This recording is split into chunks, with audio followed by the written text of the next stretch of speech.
So I keep using this film all the time, and all my students have seen it, and my teaching revolves around this. Now, when I was thinking of how and what should I pick up, because suddenly 2 people dropped out and it was said that, you need to fill up the space for the literature component. A suggestion came from one of my students who said that you teach Whitman very well in class, and I think you should talk about Whitman. And also, while I teach Whitman, I always feel the need of collaborating with other people. Like, I want a person from political science to be there. I want a person from conflict resolution to be there. And I constantly feel that if I had another teacher with me who could kind of help supplement or complement, it would be wonderful. But in a normal class, it's not possible. But in an American Studies program, which is going to be interdisciplinary, I thought it would blend very well for collaborative teaching. So the way I've structured this is, I'm going to show you a 10-minute clip, 12-minute clip, which is edited out of this. A 2-hour film, which has been put into just 13 or 10 or 12 minutes for you to see. Throwing up all those issues which can be taken up for collaborative teaching. Immediately after that, I'm going to just share with you quickly in 3 or 4 minutes a couple of activities, 3 ways in which you can teach, focusing perfectly on methodology and pedagogy. And later I will circulate a printout of this, so there are questions and stuff that literature teachers and other teachers can handle, so we can circulate this. But the most important thing is for you to see this little film, which will also talks about the richness of America through the poems of a man who's actually known as the poet of democracy. So the title of my presentation is Walt Whitman, Poet of Democracy, teaching it collaboratively. Now, one of the most recognized figures in American literary history, poet, patriot, and faithful advocate of democracy. The following video presentation is the abridged version of Walt Whitman. It's a Patrick Long Productions film. A child of its hope. America's rude adolescent. Its spurned lover. Its faithful nurse. Its unwavering champion. And the creator of its own poetic voice. A voice to be reckoned with. I speak the password primeval. I give the sign of democracy. By God, I will accept nothing which all cannot have their counterpart of on the same terms. Walt Whitman believed that really a book was going to prevent a civil war. There shall be from me a new friendship. It shall be called after my name. To have come up with a vision that was so immense. He expected people to be healed. I celebrate myself. And what I assume, you shall assume. It wasn't just vanity, it wasn't just ego. Certainly he wanted to be heard, but he also had something to say. Walt Whitman is a poet of urgency. I am to see to it that I do not lose you. I am faithful. I do not give out.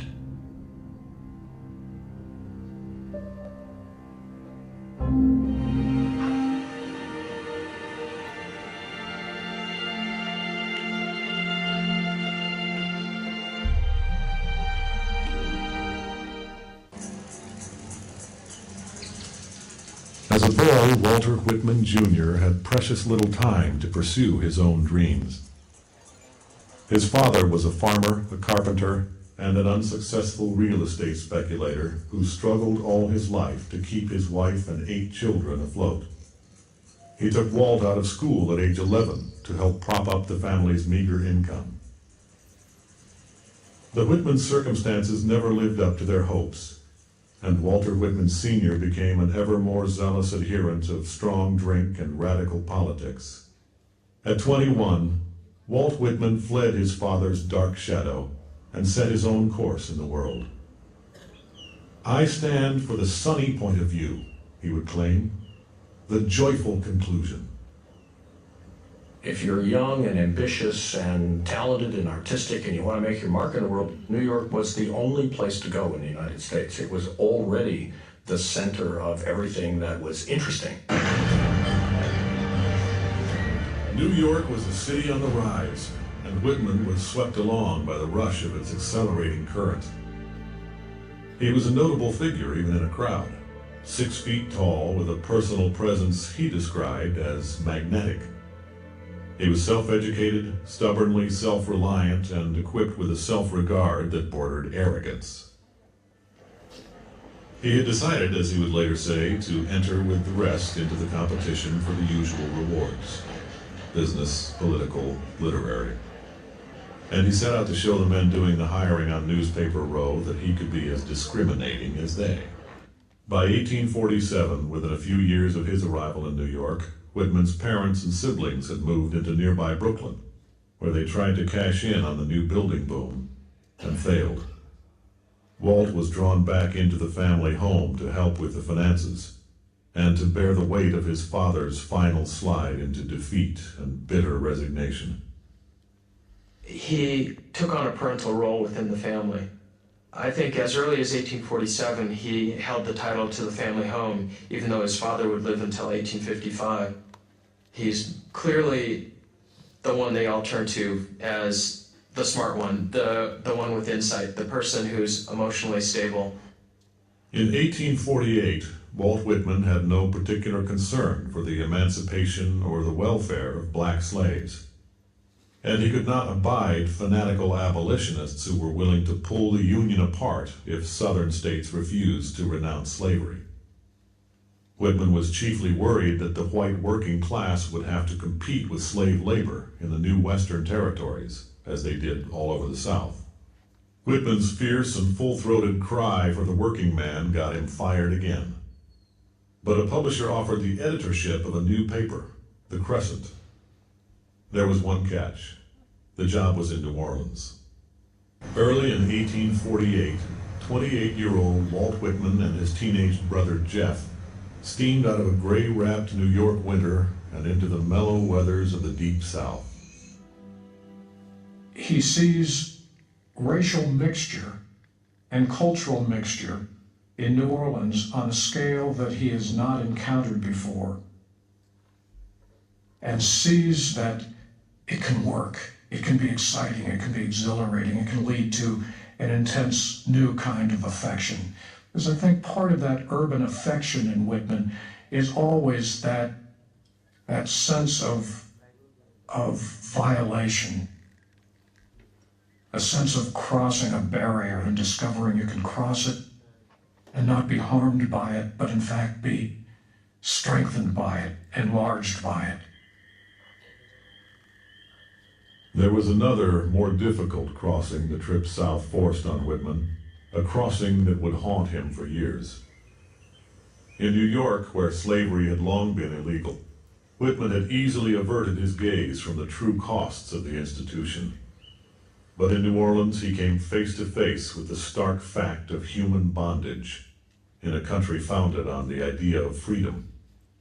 Face to face with an entire race of people excluded by law and by force from the American story. When Walt returned to his parents' home in Brooklyn after just 3 months in New Orleans, he carried with him a poster advertising a slave auction and vague premonitions that the contradictions in American democracy would prove fatal. Over the next 8 years, the issue of slavery festered. By 1855, an armed battle had already commenced on the Kansas-Missouri border. Rickety compromise legislation in Washington crumbled. The bonds of national affection were being eaten away, and Whitman could see that the nation's political leaders were too timid or too self-interested to minister to the sickness before it rotted America to the bone. What the nation needed, Whitman was convinced, was a call to healing from a voice that was of, by, and for the common people.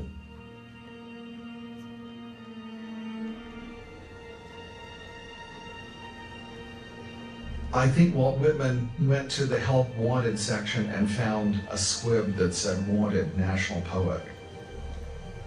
And he was innocent enough to believe there really was such a job.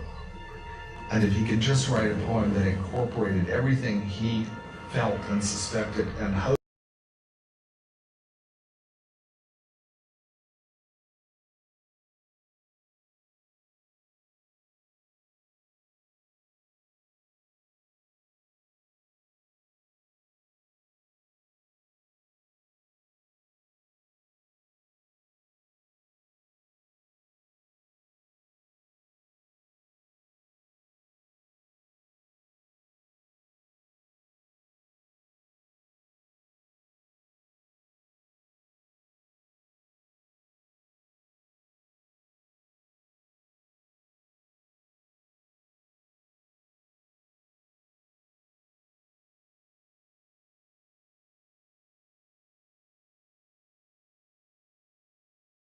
loaf at my ease, observing a spear of summer grass.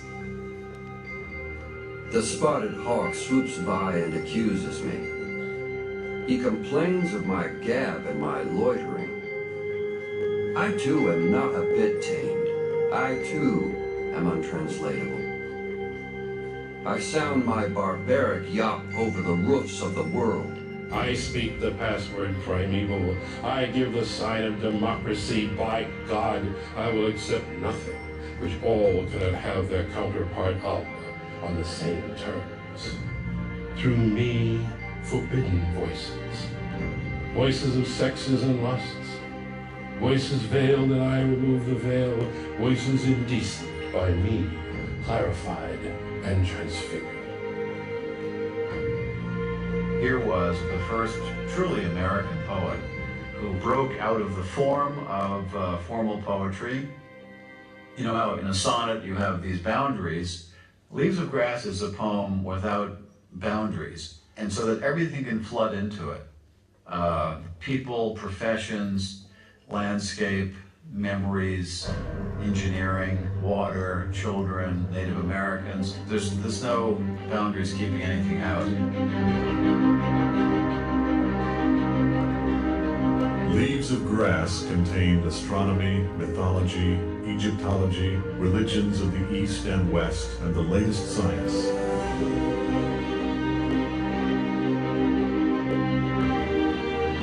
The sublime operatic line and the blunt, coarse talk of the 5 points were in Leaves.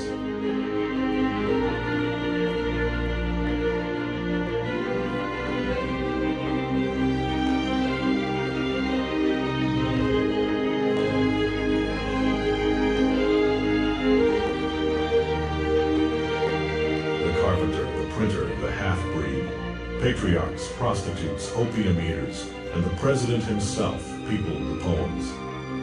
The squaw in her yellow-hemmed cloth was there on the page, the bride in her white dress, Kentuckian, Georgian, and Californian.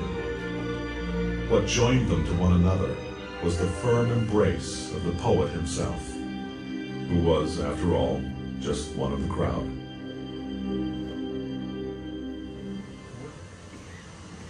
Walt Whitman died in Camden, New Jersey in 1892.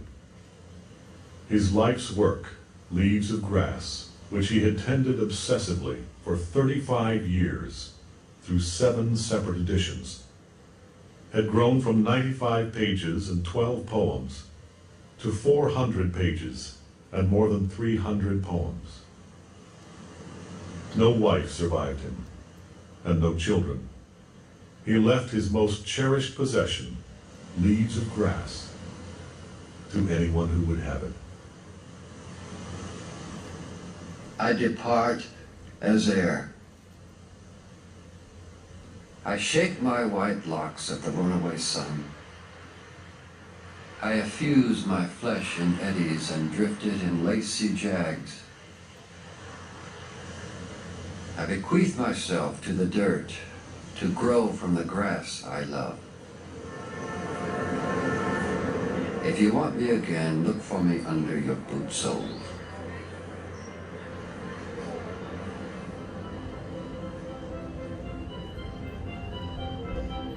You'll hardly know who I am or what I mean, but I shall be good health to you, nevertheless, and filter and fiber your blood.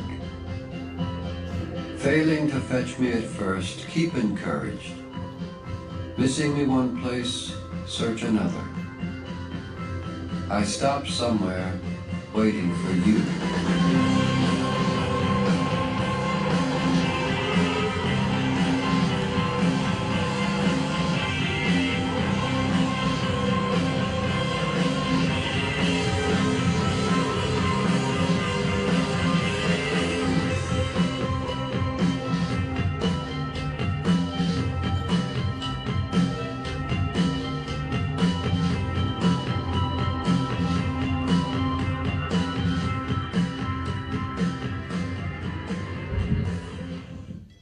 Go to the next slide. Now, I put this together just to show you what collaborative teaching is. We have a poet, we have an actor, we have a historian, we have a scholar, everybody putting in a view about Whitman, interpreting it. If we look at, now I'm looking at a teacher's guide, suggestions for active learning, what you can do with the movie, or how can you teach collaboratively. Whitman offers insights into civil war and impact of the war on soldiers and families, the role of creative expression in response to political and military events, history of slavery, history of New York City, American literary history, American geography and environment, spirituality, American demographics, American society and culture, and democracy as a political and individual construct. Next. Now, a teacher should, while taking this up as part of an American Studies program, look at three elements. You can have a comprehension section, you can have an activity section, and you can have suggestions for completing activities. And you're encouraged to adapt the guide to meet your own learning objectives. Let's just take quickly comprehension for literature teachers. Write a 2-paragraph biography of Whitman drawn from the film. The paragraphs should contain 15 inaccuracies. Make your students watch the film for 120 minutes. If they want to watch it again, they can do so. Make them rewrite the passage on a sheet of paper and correct the mistakes. The teacher should address questions that arise from the session. Next. Activities. Now, based on the film, the activities that you can have in class for a literature teacher, how can they teach Whitman as a unique voice? Divide class into 6 groups. Assign each group one of the following poets of the era: Dickinson, Emerson, Wordsworth, Longfellow, Henry Wadsworth Longfellow, James Russell Lowell, Edgar Allan Poe, John Greenleaf Whittier. Oral presentation by each group should include brief biography of the assigned poet, a reading of the best-known poem, a copy of the poem onto poster-sized paper and paste on the wall. Have a volunteer read the opening to Walt Whitman's Leaf of Grass. Since Whitman's poems contrast sharply with those of the other poets of the class, discuss. You got your first impression upon hearing Whitman's poems. Is Whitman unique because of how he wrote, what he wrote about, or both? Which of the 6 other poets most resembles Whitman, which least resembles Whitman? This is one activity. Topic 2. Daily life in Whitman's Manhattan can be taught collaboratively by sociology, literature, and geography teachers together. Take a tour of New York in Whitman's era using film and the internet. Learn about the many changes New York was experiencing at his time. Note one or more topics discussed there that you would like to know more about. Share your ideas with the class. Create a list of 10 questions that would help you to understand what daily life was like for Whitman and other New Yorkers. Next, divide the class into groups. And to find out the answer to each of these questions, have groups report their findings to the class. Close by discussing with the class, does this information help you understand Whitman's era? How does it help you? You can also compare and contrast with today's Manhattan. Another activity which you could take up collaboratively, today's national artist. Does India or America have a national artist, a national poet like Whitman was? So you could teach collaboratively for political science, and I've done all that, you can read that. The class discussion should be on what you believe are the most serious issues the US faces today. And that could be in areas of political, spiritual, social, environmental, economic, social, and so on. You can decide. Next. Each student should research and think of an Indian or an American artist and an American artist, writer, musician, painter, whom he or she believes is addressing one or more of these issues in a constructive way. Could they be called a national artist? And the art and literature teachers should provide pointers for students to research this. Each student tells the class why he or she chose the person and provide an example of the artist's work if possible. List the nominees, vote and see which person the class favors next. This activity, again, is for political science, international relations, peace and conflict resolution, sociology, and literature teachers to work together. Help students use the net and web sources to learn about the sacrifices made by US soldiers across the modern world. So many wars, Iraq, Afghanistan, etc. Have students search online for biographical information about one of these service members. Students should present a brief biography of the person they select: birth, marital status, family, children, hobbies, interests, when they died, if they died. Show what kind of person each individual was. Then the volunteer should read aloud a passage from Whitman's collection, Drum Traps, about his experience in an army hospital. This is the poem. I'm not reading it because of shortage of time. We'll give you the handout. Next. Discuss as a class. What should you discuss? If Whitman were alive today, would he be struck more by the way war has changed since his era, or the ways in which it has remained the same? Possible questions which can be generated from these activities. I've put a list of possible questions which you can pick up and work on. What was life like in a tenement? What happened to all the animal waste accumulated on the streets of New York in his time? What kinds of plays were popular at the time? Was crime a serious problem? What kind of crimes were most common? How many students know about current, is there a poet laureate? How many members of the class read poetry on their own? Why do they enjoy it? Why do other students not read poetry? How many members of the class write poetry, including song lyrics? Now, questions like these can be generated after you've screened the film and handled it, and then you can weave in and bring in teachers. I have specifically focused this on the pedagogy and not told you more about Whitman and allowed the film to speak, because I think this film speaks far more eloquently than anybody else can, and I think some of my students here can vouch for the fact that they've understood Whitman and enjoyed him far more after watching that movie. So that was my presentation. Thank you.